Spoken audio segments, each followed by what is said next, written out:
Pagkaraan, mula sa loob ng silid ng pulis, nagsalita si NJ. May nagtanong, sinabi mo dati na nakapagtatag ka ng isang koponan na may nakatagong propesyon, na kapag kinakailangan ay parang pinapatay ngunit may taong sumasagip. Napikit ang noo ni Wang Meng, tumingin ng matalim at sumagot.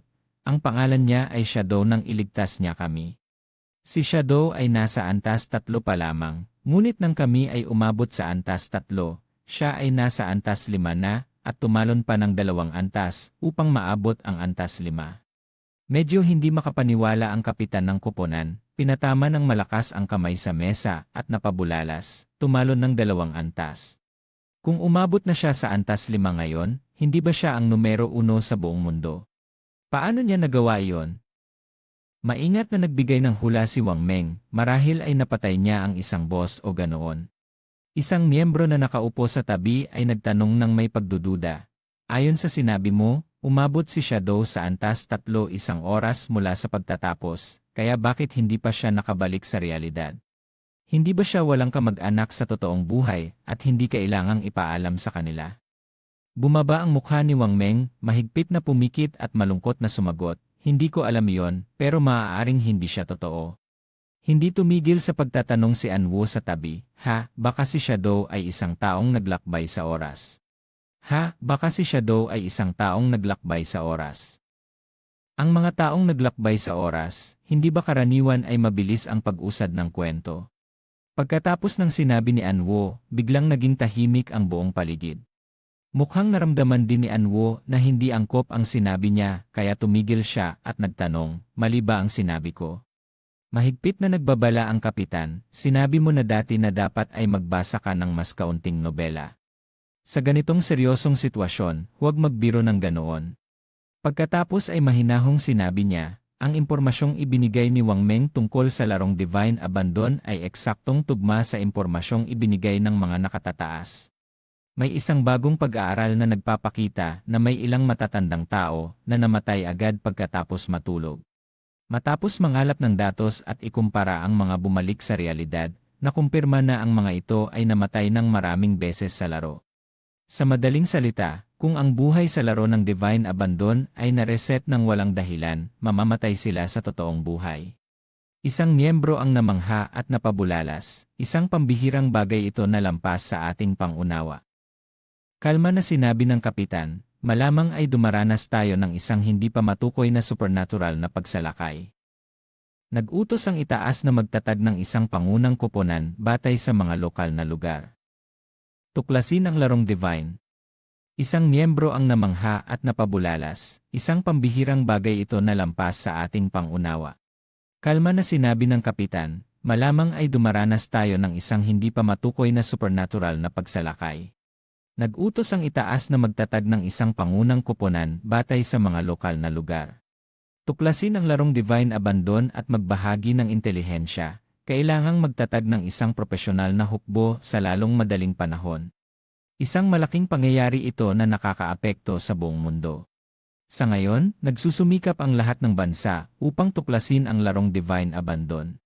Kung mahuhuli tayo dito, mawawala ang ating kalamangan sa pandaigdigang entablado. Kaya kailangan nating mangalap ng intelihensya sa anumang paraan. Anwo, itatalaga kita bilang kapitan ng koponan isa. Nang marinig ang utos, biglang tumayo si Anwo at malakas na sumagot. Pagkatapos ay tumingin siya kay Wang Meng at nagbigay ng utos, si Wang Meng ang bise-kapitan, maaari ninyong piliin ang mga miyembro ng inyong koponan. Mabilis na tumayo si Wang Meng at tinanggap ang utos. Pagkatapos ay pinaalalahanan ng kapitan si Wang Meng, ayon sa paglalarawan mo. Mabait si Shadow, maaari mong subukang maging kaibigan niya. Ang dahilan kung bakit itinalaga ko si Anwo bilang kapitan ay dahil sa tingin ko mas angkop ang kanyang personalidad para imbestigahan si Shadow. Sana ay matuklasan nyo ang tunay na pagkakakilanlan ni Shadow sa lalong madaling panahon. Mas mabuti kung kumatawan siya sa gobyerno upang makipagtulungan kay Shadow at makuha ang impormasyong hawak niya. Ang pinakamahalagang gawain ng iba sa yugtong ito ay panatilihin ang katatagan ng lipunan, naintindihan ba? Lahat ay sabay na sumagot ng malakas. Kasabay nito, sa paaralan ni Qin Xiaoyu, nagtitipon-tipon ang mga babaeng estudyante at pinag-uusapan ang mga nangyari. Sinabi ni Baiyu na kapag natutulog ang mga tao sa parehong lugar, lalabas sila sa parehong maliit na bayan ng mga baguhan. Totoo ba? Hindi, gusto kong umuwi, kailangan kong alagaan ang mga magulang ko. Hindi sila naglalaro ng laro dati, natatakot akong hindi sila makakaangkop. Huwag mong gawing pabigat ang sarili mo, sa katunayan, maaari nating paunlarin muna ang ating sarili bago alagaan ang mga magulang.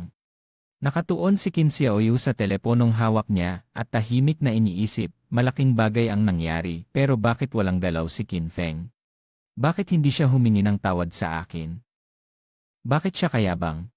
Dati, tuwing nagagalit ako, sinusubukan niya akong aliwin, pero ngayon hindi lang niya ako, hindi pinatahimik, binugbog pa niya ako. Kahit ang mga magulang ko ay hindi pa ako binugbog. Sa puntong ito, nagalit si Qin Xiaoyu, puno ng galit ang mga mata, hindi ba ako pumupunta lang sa paaralan para manood ng konsyerto ni Song Fei? Namatay si Qin Feng, kung hindi siya humingi ng 1,000 beses na paumanhin sa akin ngayon, hindi ko siya kailanman patatawarin. Buti na lang nanood ako kay Song Fei kahapon, kung hindi, kapag nangyari ang mga bagay sa larong Divine Abandon, baka mahirapan akong magkaroon ng pagkakataon sa hinaharap. Paulit-ulit na bumalik sa isip ni Qin Xiaoyu ang larawan ng konsyerto ni Song Fei kahapon. Si Song Fei, nakasuot ng eleganteng damit ng sieli, ay nagtatanghal sa gitna ng hiyawan ng mga tao sa ibaba, habang si Qin Xiaoyu ay nakatingin ng may damdaming humahanga. Song Fei, miss na miss kita. Habang nalulunod sa kasiyahan ng kahapon, biglang naalala ni Qin Xiaoyu ang isang bagay. Malaki ang mga mata ni Qin Xiaoyu at masayang naisip na, kung kapag natutulog ay pumapasok sa laro, siguradong papasok din si Song Fei doon. Kapag nasa laro, mahahanap ko siya. Napakabilis na umabot si Baiyu sa antas 3, siguradong isang eksperto na siya, kailangan ko siyang tanungin. Pagkatapos ay mabilis na pinalitan ni Qin Xiaoyu ang kanyang uniforme ng isang sexy na damit pang tulugan, pagkatapos ay humiga sa kama at komportableng nag-text kay Baiyu. Baiyu, eksperto, may mga estratehiya ka ba na ituturo sa akin? Labis na nagulat si Baiyu nang makatanggap ng mensahe, pagkatapos ay mabilis na nag-isip, Qin Xiaoyu. Ang Diyosa na tulad niya ay lumapit sa akin para malaman ang estratehiya. Ito ay isang magandang pagkakataon, kung mahuli ko si Qin Xiaoyu, hihihi. Hindi na nag-aksaya ng oras si Baiyu at mabilis na nag-text ng sagot, Dudu, tinanong mo ang tamang tao. Sasabihin ko sa iyo ang isang lihim, kapag pumasok ka sa laro, lahat ng iyong mga attribute points ay dapat ilagay sa agility. Kung hindi mabilis ang iyong bilis, papahirapan ka ng mga halimaw. Tinanong ni Qin Xiaoyu, paano kung ako ay isang mage? Kailangan ko pa bang dagdagan ang aking agility? Sumagot si Baiyu, ang agility ay hindi ganap na walang silbi sa mga spellcaster. Maaari nitong pabilisin ang casting speed at napakahalaga sa unang yugto. Nagbigay si Qin Xiaoyu ng mungkahi, pero paano kung hindi ko pa rin matalo kahit na mabilis ako? Pagkatapos basahin, sumagot si Baiyu, huwag kang mag-alala, Dudu, kapag may tao sa bayan na umabot sa antas 5, sisindi ang teleportation formation sa bayan, at doon maaari kang bumuo ng koponan para mag-level up ng malaya. Kapag may teleportation formation na, hahanapin kita at dadalhin kita, nakamit na ang unang layunin, masayang sagot ni Qin Xiaoyu. Epektibo talaga ang mga tagasunod na ito. Nakahanap na ako ng tagapagtanggol. Qin Feng, bilang paggalang sa iyo, papasok na ako sa laro ngayon. Kung magpapatuloy kang magkunwari, hindi ko alam kung ilang antas na ang malalampasan ko sa iyo kapag pumasok ka na, at hindi na kita tutulungan mag-level up. Sa kabilang banda, si Qin Feng, habang tinitingnan ang kumikislap na liwanag mula sa item, ay hindi titigil sa pagkabigla at nagtatanong sa sarili, ito ba ay? Lumabas ang impormasyon tungkol sa item, Ring of the Primordial Turtle, Golden, para sa lahat ng propesyon. Lahat ng attributes ay nagdadagdag ng 8, Elemental Resistance laban kay Shadow ay nagdadagdag ng 26, Attack at Weakness Coefficient ay nagdadagdag ng 1, kinakailangang kagamitan antas 4.